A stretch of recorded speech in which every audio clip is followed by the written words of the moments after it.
So next up, podcast listeners, we have education dystopia in Virginia. Yes, education dystopia in Virginia. If you ever wonder how out of control our public school systems are across the country, there's no better place to look than in Fairfax County and Loudoun County, Virginia. Just as examples, by the way, please look in your own backyards too, because I'm pretty sure that it's in your local public education system. There are some very bad people who are scheming to put in really crazy school boards, if they haven't already, and who want to do the same thing to your public schools as California has done to its public schools.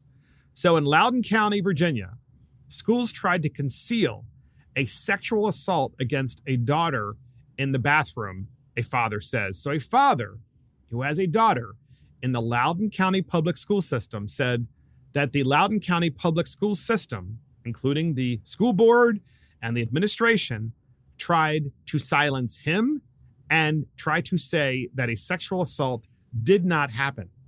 On June 22nd,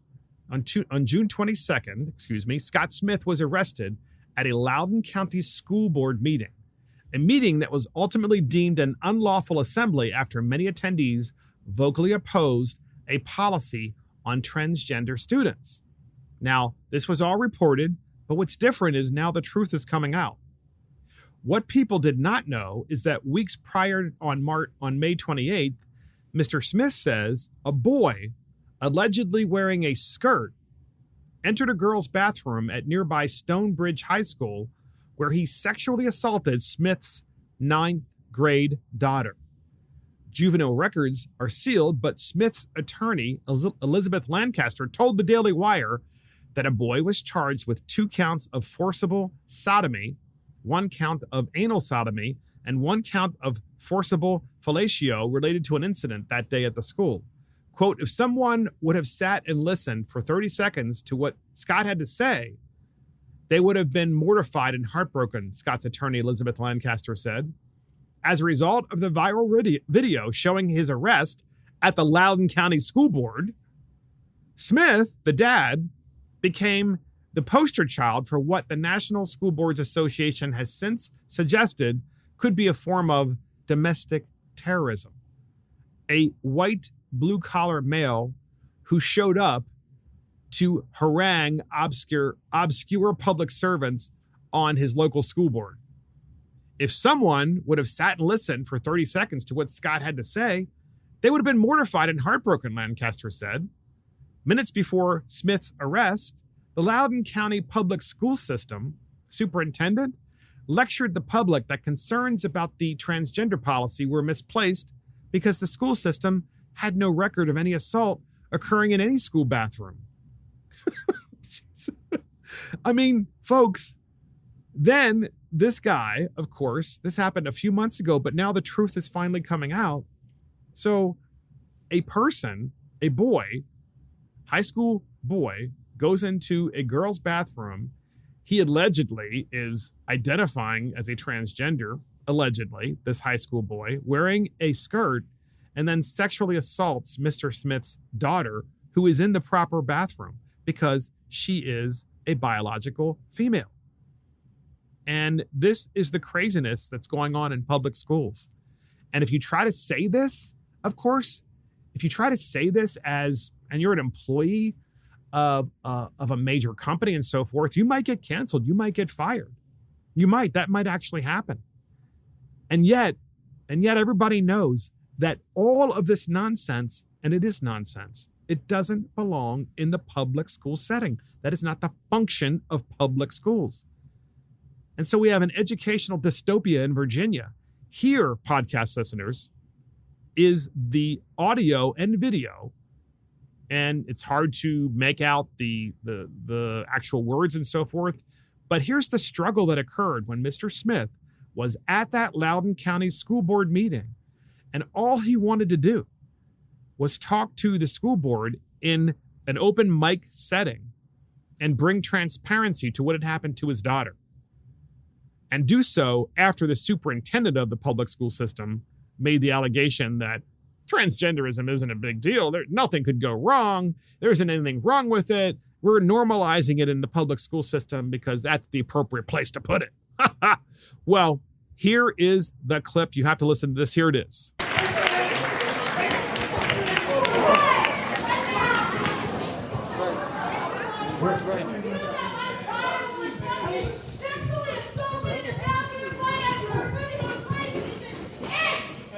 She's trying to disrupt things. She's trying to disrupt things. Let's continue on over here. Let's continue on.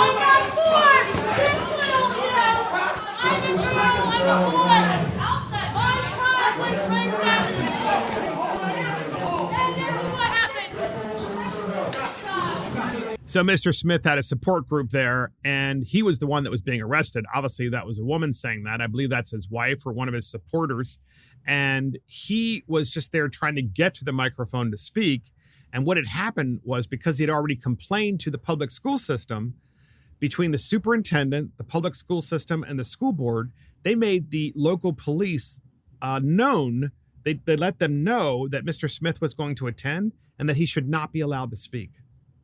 So they intentionally wouldn't allow a father to speak up about a policy that has resulted in his daughter being sexually assaulted in Loudoun County Public Schools as a result of the crazy policies where the public school system is so hyper-focused and on sexualizing children in every way imaginable. Children, that they think parents don't have a say anymore in the public education. It's unbelievable. And speaking of which, a parents group sounds an alarm over Merrick Garland, the Attorney General of the United States, his ties to pro-CRT and Zuckerberg-backed consultancy. So a parents group is questioning Attorney General Merrick Garland's decision to open an investigation into purported threats and acts of violence against school boards across the United States after the group discovered that the Attorney General's son-in-law is the co-founder of an education company that uses critical race theory in its work. So Merrick Garland's son-in-law is involved in such a company. Earlier this week, Merrick Garland directed the FBI and U.S. attorney's offices to investigate alleged threats being made against school board officials by parents who have spoken out against the use of critical race theory and other racially charged teachings in the classroom, among other issues.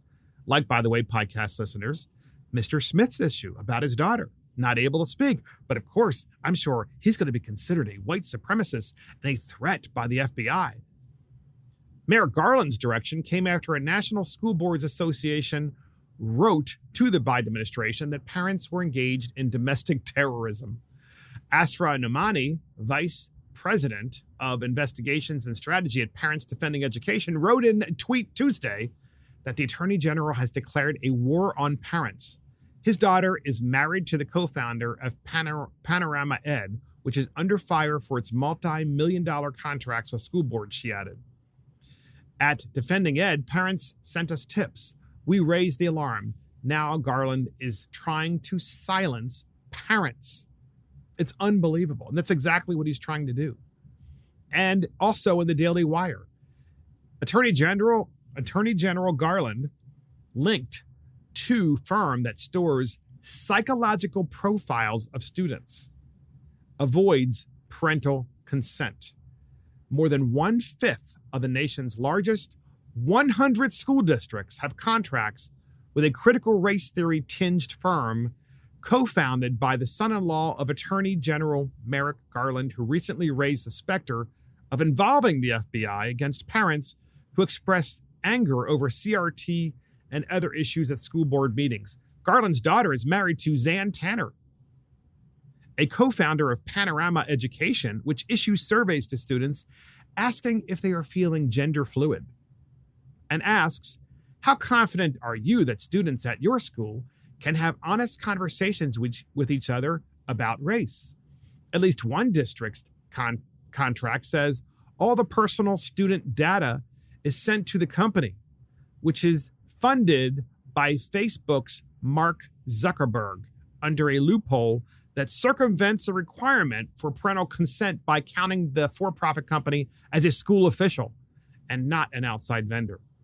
Panorama, which is the company that's collecting this data, which focuses on social, emotional learning and surveys that gauge the feelings of parents, students, and staff, has among the broadest tentacles of any educational consultant. At least 22 of the nation's largest 100 school districts have paid Panorama a combined $12 million in recent years, with the 23rd school system to pay it millions more, a Daily Wire review found.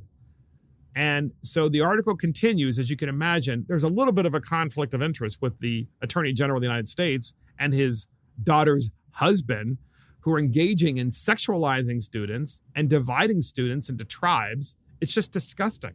It's just disgusting. And podcast listeners, look, this is not the only school system in Loudoun County, Virginia, and Fairfax County, Virginia. These are not the only school systems that are collecting data on your children. In my own home state, podcast listeners, in my own home state, there are bills every session. Every session there are bills. And those bills deal with what they call student data privacy. It's amazing. And the bills allege that the state needs to strengthen and expand student data privacy. One such bill happened this last session. It was House Bill 1062, and it did pass. It did pass. And the bill alleges that we need to do a better job controlling and making sure that student data privacy exists. But there's only one problem with the bill. The bill spells out all, or at least some, of the items that the school systems are collecting on your children. And guess what, podcast listeners? You don't get to opt out as a parent. The school system gets to collect this information without your consent. And you as the parent don't have an opt-out. You as the parent don't even have the option of saying, well, after the child graduates, just as a stopgap, right? After the child graduates in 12th grade, shouldn't all that information be completely and utterly lost, eliminated, erased? Oh, no. That information is kept by the school system forever. And I'm not talking about the basic information that you're probably thinking of, like the students' grades. Okay. Oh, no. So the reason why this bill was problematic and so many just like it is because every year there's a new bill in our legislature, and this is happening across the country, that enables and empowers public school systems to collect more and more personal and very personal information on your children. It's incredibly dangerous. Here are a few examples. First, educational and disciplinary records as defined in the article. So your educational records, which of course is going to include your disciplinary records. Here, this bill says, well, we're going to eliminate that term disciplinary. No, they're going to collect all of your educational records. That's dangerous. Without your consent, you don't get to decide, parents, what records are considered educational. The first and last name of the student, that's fine. Home address, geolocation information, telephone number, electronic mail address, or other information that allows physical or online contact, test grades, student evaluations, special education information, criminal records, medical records and health records. Oh, here we go. So medical records, right? Usually you would say that makes sense because my child is a diabetic. They need more information. They need assistance. Okay, fine. But the term medical and health records keeps expanding. Social security number, biometric information. Biometric information? They need fingerprints. They need eye scans. Why? Socioeconomic information. Why? Food purchases. Why? Political and religious affiliations. Why? Text messages. Why? Student identifiers. Why? Search activity, as in the activity that your child searches online. Why? Photos. Well, what kind of photos? You mean just the photo of the kid, like a headshot of the child from, their chest up to make sure that you can identify the child in a student ID? Or are there other photos that you're including? And if so, what are they and why? Voice recordings. Why? Disciplinary information. Online behavior or usage of applications when linked or linkable to a specific student. Confidential information as defined by the school system. So, podcast listeners, that's just some of the stuff that's being collected. You and I both know that there's so much more information that's being collected about your student. And because the school system, the school boards, the superintendents, the consultants who are making millions from these school boards keep going back and saying, you need to collect this additional information because it's going to be useful. And you don't need to get the parents' consent because, we public safety. That's what, it's all about the children. Yeah, we need to save the children. No, parents are in charge. Parents are in charge.